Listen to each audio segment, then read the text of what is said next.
Nice to see you all. Nice to see you, Terry. Let's kick off Disruption from Design Horizons. Welcome, everybody.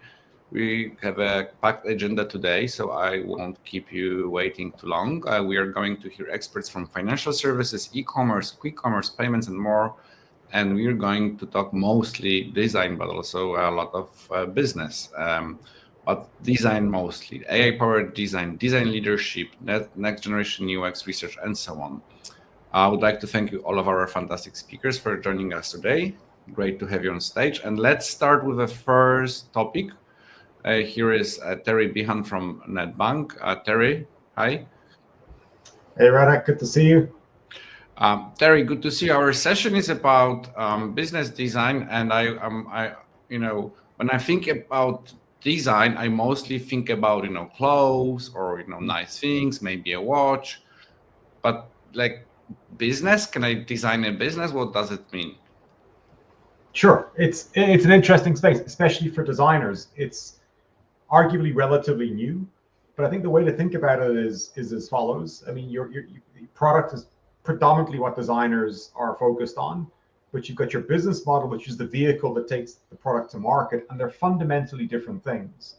And I think as the industry shifts, as the requirements of designers become bigger and obviously broader in the context of leaning in a lot harder to business, that shift from just good old-fashioned design into business design, being the kind of combination of good design thinking and business strategy, I think is growing rapidly, and we're seeing some sort of really clear growth models that are accelerating businesses forward. Why I was asking this question, so I was never a designer. Maybe I was a game designer at most. I've started a few businesses. Right now, I'm helping running a business here at our company, and I was thinking like, what is to be designed? Honestly, isn't this business simple? Like I have some goods or services, I just sell them, market.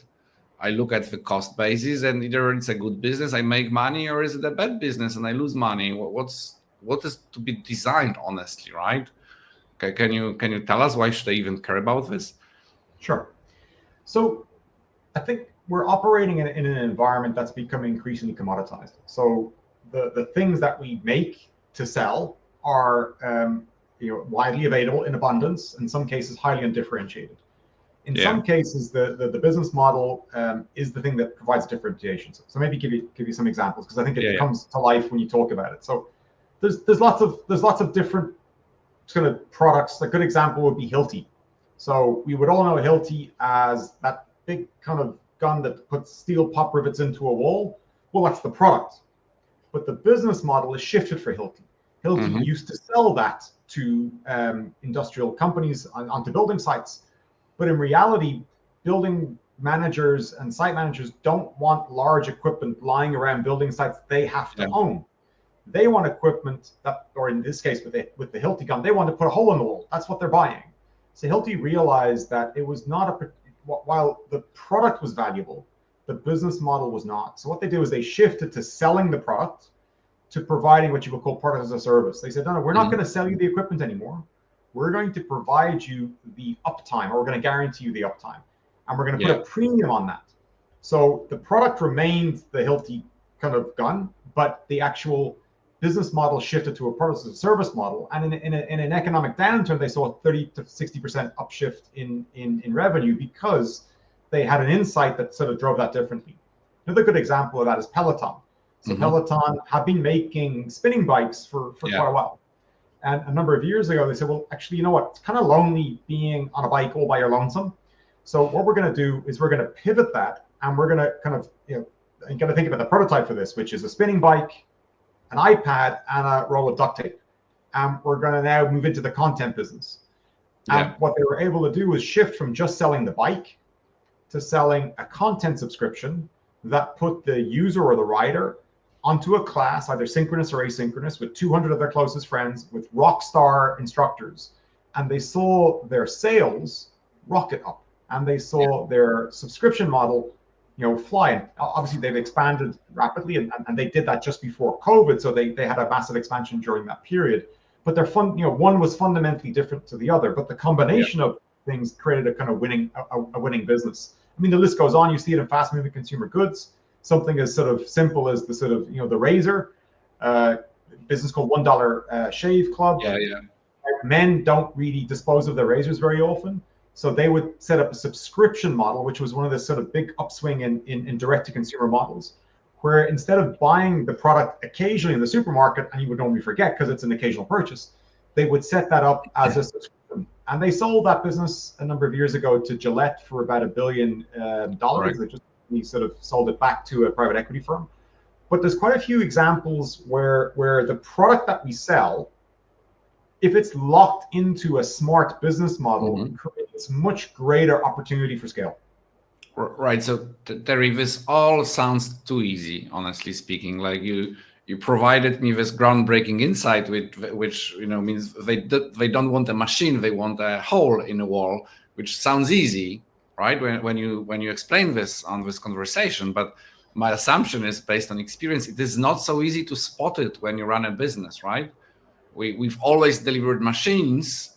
If someone tells you, you know what, focus on delivering service of drilling holes and rethink your go-to-market, your communication, your everything, your service design towards this mission, I assume it is pretty hard both to see this chance, but also then to execute. So what is the role of business designers? Is it their mission to spot such things, or how if I run a business, what would we advise me to see those things which are not obvious at the first sight when you're in the trenches? Sure, that's solid. I mean, for a number of firms, arguably, their business model is the competitive advantage. So they've not been very quick to share that information out with the world. But I think there's a couple of very simple stages that you can govern this against. They're loosely called the stages of fit. So you start off with something called problem solution fit. So I see a problem in the market, I develop a solution for that problem. And that's typically a value proposition. And most organizations do that relatively well. Then you kind of, once you've solved for that, the next problem to solve for is something we call product market fit. So it's all well and good that you have a capability or a value proposition, but you've got to design a product. And that product has to have utility. And that utility has to be something that, in other words, the user has to be able to tell you, I'm willing to use that product. Most likely, I'm willing to stop using other products. Now, the product has to solve that problem. Your business model is not going to solve that problem. But then comes the third phase. But those are those are the entry criteria for growth. Then you come to the third phase, which is, okay, I have a good product. People are telling me it's functional. It has utility. How do I think about scale? And that's where the business model component comes in. Okay. What I often see is the confusion between the two. Is teams going, no, I'm just going to focus on the business model, but the product's not particularly functional or it doesn't work. That's not going to help. It's a stage gate process. But once you've got clarity on, you have utility and the product that you have is working, it's getting positive feedback, now you're probably ready to start thinking about the business model a little bit differently. And I think that's where there's a bit more science that comes into it. Obviously, it's an experimental process because there are multiple different kinds of business models, and it's worth exploring them and looking into them and explaining the different types. But essentially, once you have the functional product in place, it is then worthwhile saying, right, how do I scale this product? And what is the most appropriate business model to take that product to market or to help me maybe shift and scale? Are there any frameworks or guidelines Sure. I should be aware of if I am doing this? I imagine that you can have a lot of businesses that have this, good product, some initial traction. Customers say it is fine, but the business might be struggling with how to design this business. So I think such frameworks could be helpful, right? No, for sure. And there's quite a few, and I think we use a lot of them with high degrees of frequency, and we maybe don't kind of analyze and dissect them. So maybe some classic examples, and maybe let's start off with the obvious one, is the kind of freemium to premium model. So I have a product, I may be willing to give away aspects of that product for free. So I widen my conversion funnel, and then I see who likes that product and is willing to go to a premium subscriber. So Spotify is the classic example of freemium to premium. You can get the freemium product, but there's built-in friction in the product. So you don't want to be that guy who's hosting a party on a Saturday night and the vibe is going, and then that ad comes in where it tells you, how cool Spotify is. So that sort of freemium to premium model is quite important. That's one of the options. And it's a very scientific model because they typically know what their conversion rates are. So they don't really focus on the conversion. They focus on the front of the funnel. If I can get more people in, more people just testing the product, I kind of know between 5 to 7% of people will convert over time. Yeah. So that's an obvious one. Another one is a subscription model.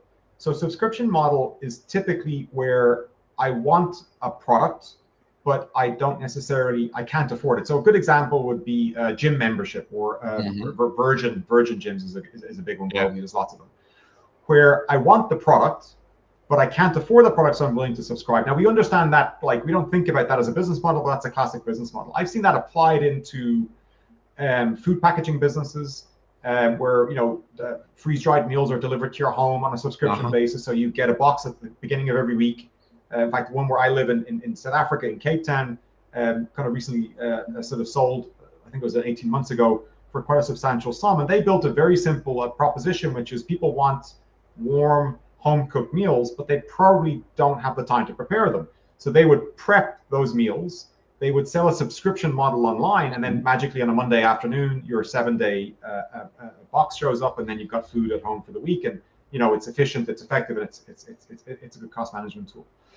We spoke loosely about the product as a service one, where you have, I want the solution the product provides, but I want the burden of that. So that's really more of a, let's say, at scale product. So we spoke about Hilti. Hilti does that.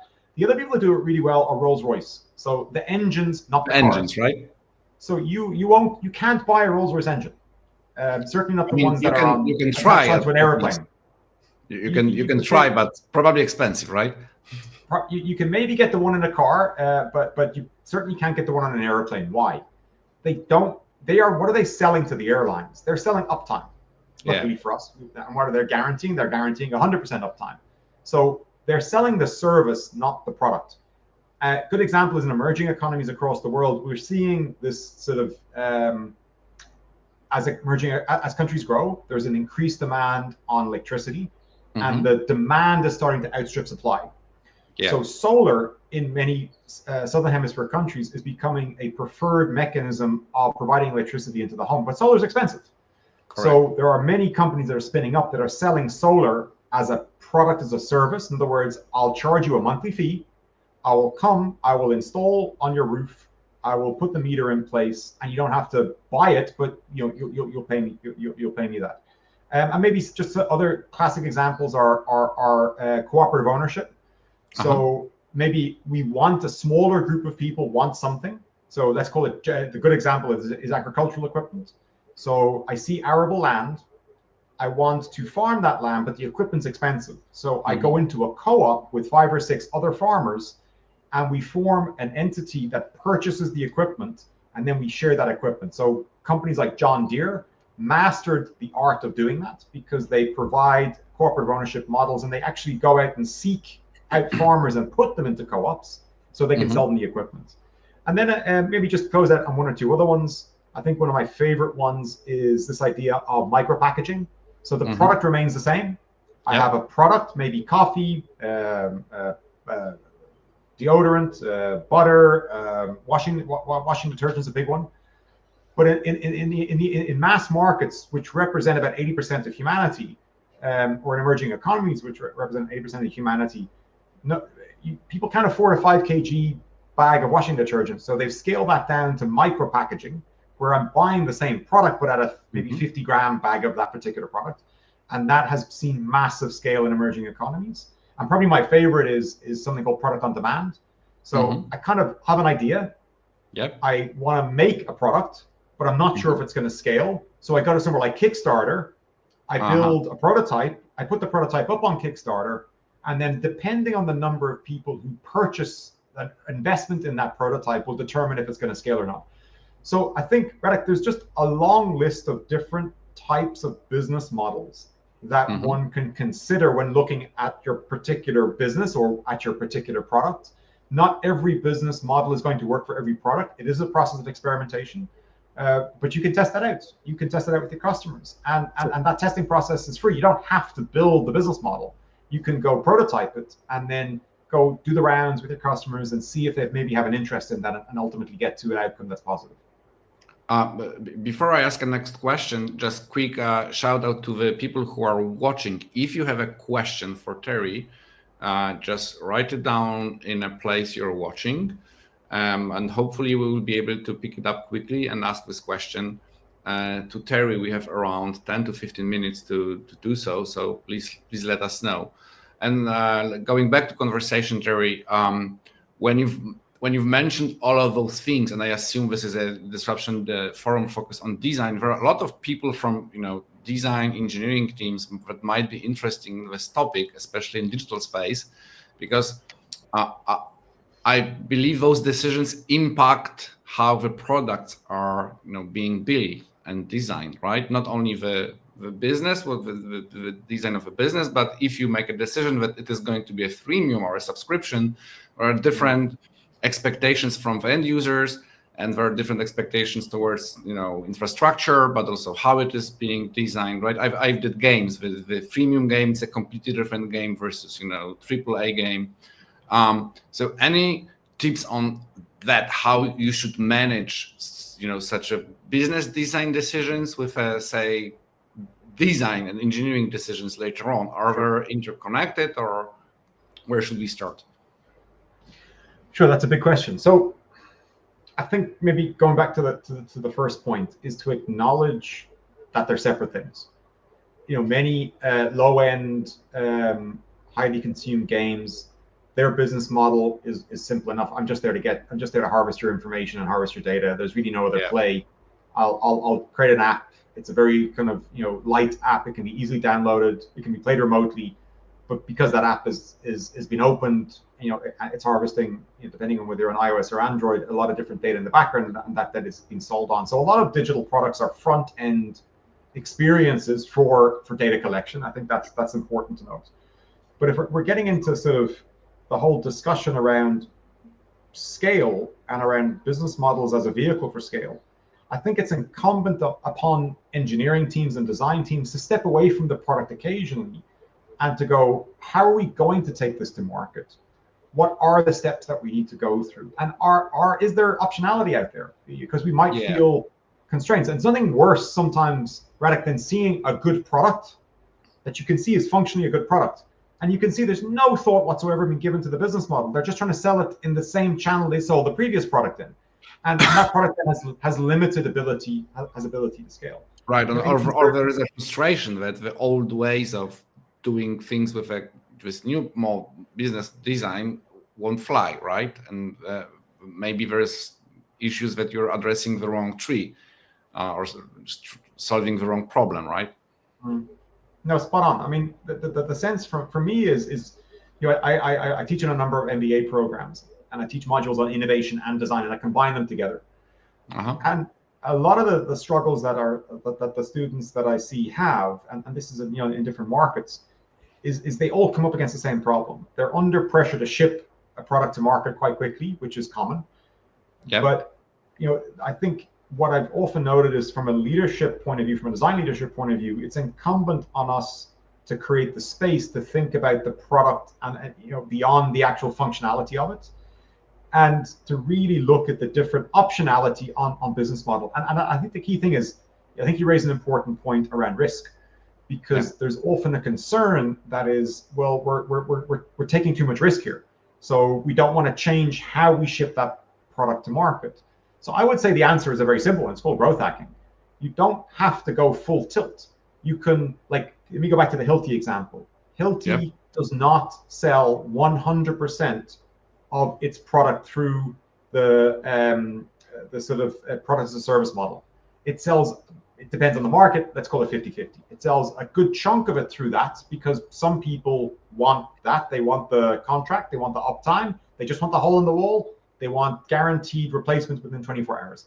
Others want the equipment. Okay. How do they get there? Slowly. What they did was they said, hold on, we think there's a demand for this. So they tested it out with a small group of users.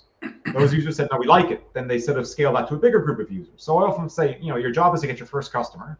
Then it's 5, then it's 50, then it's 500, maybe then it's 5,000, and then you're off to the races. So I think it's concerned. So how should these things be done, especially with existing products? I think conservatively and sensibly. But I do believe that creativity and design has a massive role to play in that, because I think once we kind of like you see this idea of different business models, I think you can't unsee it. So you start to assess yourself, your competitors through different business model lenses, and we see it through there. There's a first question from the audience. Filip Sobiecki. Hi, Filip. Nice to see you. We haven't spoke for a long time. He asks, we evolved in terms of interacting with data. The first interface was World Wide Web. Second was mobile app. Fast forward 2024 or 5, the newest interface is conversational AI, or is it? That's a question. And maybe my question will be, so how do we adapt towards it, right? And of course, thank you for the first AI question today. Congratulations. The first of many, I'm sure. So my sense is this is a real big debate. So I cover a lot of bases, but I spend the majority of my time with Nedbank in the financial services sector. So it's a big debate in the industry. Is what is the interface of the future?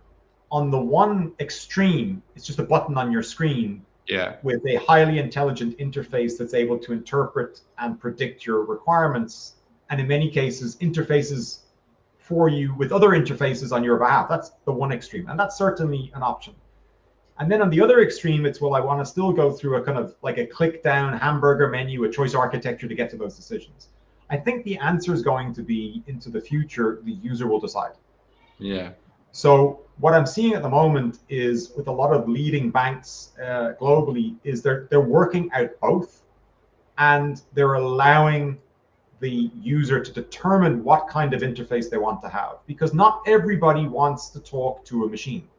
Some people still, and maybe it might be generational, some people still want to go through a logical sequence. Because it's a patterned behavior, that it's got low cognitive load that they're used to, and they're very happy with that. And I look at, like, my children, they are, and have had for many years, a chat interface who they've personalized, they've given, it has learned, it sort of helps them with their homework, it goes and finds things for them, it's sort of like a pet almost, like, that's highly intelligent. And I think as we go into the future, the objective of a design team is not to determine whether it's one or the other. It's to allow the user to make that choice themselves, but to be prepared to be able to provide scalable interfaces that can go either way. So that's a great answer. No one is asking me, but I will answer myself. So how I see this is basically a lot of depends of task that you are trying to solve with a given tool, and if you need a deterministic or not deterministic answer. And with those chatbots and conventional AI, I think they're great for, I would say, less hardcore, more lightweight tasks. When having an answer which is a text or a picture or something like that, which is not fully deterministic, it's fine. But whenever you want to transfer money to someone from your family right now, I don't think that the chat interface, works that well. Like, did I really send it? Like, is it? Can you confirm me 100%? Like, I don't know, right? It just doesn't feel right. I want this huge button and a huge confirmation, right? And the email receipt. So I think it will all depend, in my view, on the context and which are the jobs to be done, right? With those solutions. And I agree with you, Terry, that the users will decide which one is the right one. The funny thing, it will be that the AI might be behind all of those things, but you will still want to see this huge, green button with a confirmation afterwards, even though it doesn't matter what happens, beneath it. So I am also super interested how it will, evolve. So we have 3 minutes left, and we already started the AI thing. So, or maybe it was so late. So my question is regarding those business models, design, and the designing of businesses and AI.